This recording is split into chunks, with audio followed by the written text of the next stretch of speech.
একটি গুরুত্বপূর্ণ প্রশ্ন, কারোর উপর জিন আসর করলে কবিরাজের নিকট থেকে তদবির গ্রহণ করা যাবে কি?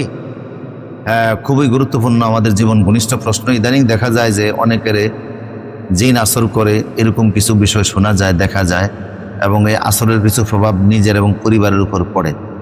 মূলত কারোর উপর জিন আসর করলে, জিন জাতি যেহেতু পৃথিবীতে আছে, এটা কোরআন এবং সুন্নাহ দ্বারা প্রমাণিত, এবং তারা মানুষের উপর প্রভাব বিস্তার করে, মানুষকে ক্ষতি করার চেষ্টা করে, এটাও বিধিসম্মত এবং আমাদের জানাশোনার কথা।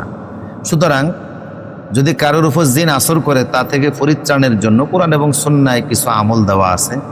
বিশেষ করে আপনি যদি সেই আমলগুলি করে থাকেন, দোয়া পড়ে থাকেন, ইনশাআল্লাহ আল্লাহ আপনাকে আরোগ্য দান করবেন। একটা হাদিসের মধ্যে এসেছে, রাসূল আরবি সাল্লাল্লাহু আলাইহি ওয়াসাল্লাম বলেছেন যে ইজা আওয়াইতাল ফিরাশা ফাকরা আয়াতাল কুরসি, আল্লাহু লা ইলাহা ইল্লা হুয়াল হাইয়ুল কাইয়্যুম হাত্তা তাখতাতিমাল আয়া ফাইন্নাকা লা ইয়াযালা আলাইকা মিনাল্লাহি হাফিজ ওয়া লা ইয়াকরুবুকা শাইতানুন হাত্তা তুসবিহা।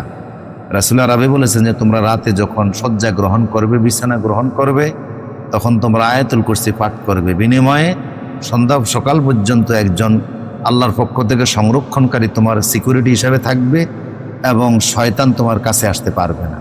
সুতরাং রাতকে আপনি সেভ করার জন্য আয়াতুল কুরসি পড়তে পারেন, নামাজের পরে আয়াতুল কুরসি পড়তে পারেন, দিনকে সেভ করার জন্য নিয়মিত সূরা ফালাক, সূরা নাস, সূরা ইখলাস তেলাওয়াত করতে পারেন। এছাড়াও যদি আপনি এরপরও বিশেষ কোনো প্রয়োজনে কবিরাজের কাছে যান, এবং সেই কবিরাজ ব্যক্তি যদি এই জাতীয় কালাম পড়ে আপনাকে ফু দেয়, তাহলে সেটা গ্রহণ করা জায়েজ, তাতে কোনো অসুবিধা নাই। কিন্তু যদি কোনো কুফরি বা কোনো শিরকি কিছু লিখে বা কিছু বলে আপনাকে ফু দেয়, জারফুক করে, সেটা গ্রহণ করা যাবে। আবারও বলছি, যদি কবিরাজ কোনো কুফরি বা শিরকি কোনো শব্দ উচ্চারণ করে, লিখে বা পড়ে ফু দেয়, তাহলে সেটা গ্রহণ করা যাবে না।